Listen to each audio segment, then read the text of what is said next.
Welcome to my channel. Brother DCP-L2640DW warning light blinking? Here's the fix. Step 1. Read the LCD message. Look at the printer's display screen. The warning light is usually accompanied by an error message that explains the problem, such as paper jam, replace toner, or drum.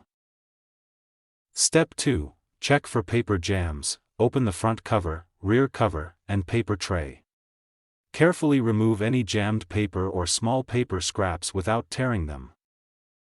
Step 3. Close all covers properly. Make sure the front cover, scanner unit, and rear cover are completely closed. Even a slightly open cover can keep the warning light blinking.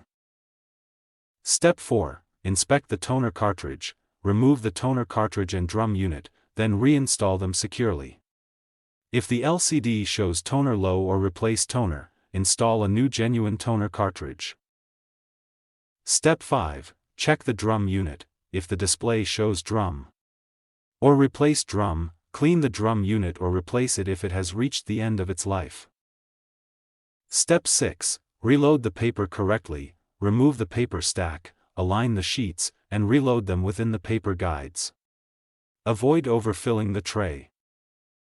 Step 7. Restart the printer. Turn off the printer, unplug the power cord for about 30 seconds, then plug it back in and turn it on. This can clear temporary errors.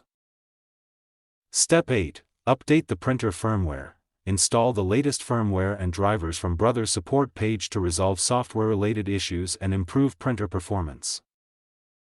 Step 9. Run a test print. Print a test page after fixing the issue. If the warning light turns off, the problem has been resolved successfully.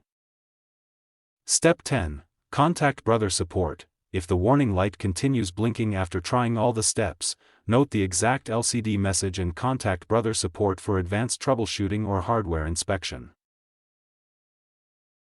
Thanks for watching.